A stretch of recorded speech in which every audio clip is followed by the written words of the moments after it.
Hi, and welcome to the third day of devotions that I'll be involved in. My name is Arnold. I'm really looking forward to kind of closing this up for all of us. Now, today's devotion, we'll be looking at Acts chapter 23, 11 to 35, basically from 11 till the end of Acts chapter 23. And at this point, what's gone on is there were some Jews who had fasted. They had made an oath saying that they will not eat until they have killed Paul. Somebody finds out about that, tells Paul, and then Paul gets transferred over. Basically, is making his way to talk to Caesar, which is crazy. He gets to talk to the emperor about this case. Anyway, for the past 2 days, we've been looking at culture. We've been looking at kingdom culture and the things that kind of make us different from our city, the culture of our city. We've been also looking at the city's culture and how we should try our best to fit in. And I think this is my speculation just from reading, and I guess it's worth you looking into that as well. But it seems as though there are two types of cultures.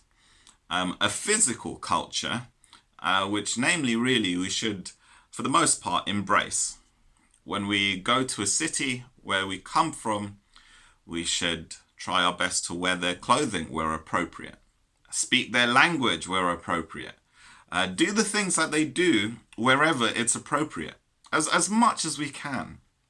We should be involved in the work, create businesses, work in their towns, whatever it is that needs to happen in order for you to feel a part of them, physically a part of them. 100% do it. And then there's also kind of like spiritual cultures.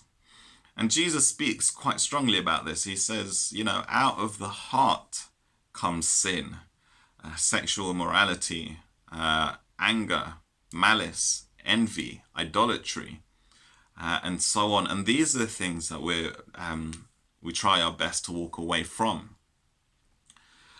But it doesn't change the fact that it's only through the Spirit that we're saved from these things. And sometimes these can consume us, especially if we do not have the Holy Spirit and if we do not know Jesus. So it might be the case that a few of you, while watching this, are going through various elements of persecution. And it might be the case that actually the people actually have dark intentions against you. That does suck. It's not fun. This is a good kind of hope that we have. Firstly, Paul was saved from that situation in the book of Acts. He was saved. He wasn't, the people who had planned on killing him didn't get to, because he was transferred. I don't know whether they did eat in the end. I have no idea. But that's what happened. Secondly, Paul initially had an audience with the Jews. Now he has an audience with Caesar. So the place, though he's still in chains, don't get me wrong, the place where he went was greater than the place that he was in. In the book of Peter, it says, be sober-minded, be watchful. The devil prowls around like a roaring lion, seeking whom he may devour.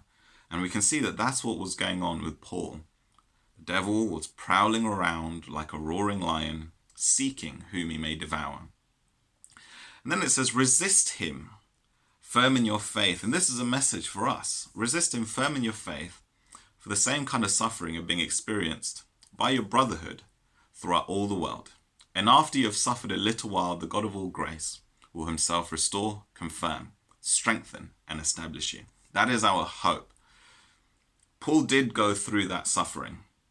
And Paul and the culture of our city might be heavily influenced by the depths of the heart, which Satan really can take a foothold in.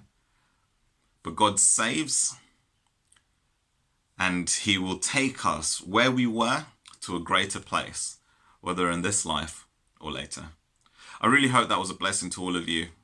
And I really hope that you enjoy the rest of your devotions. Bye-bye.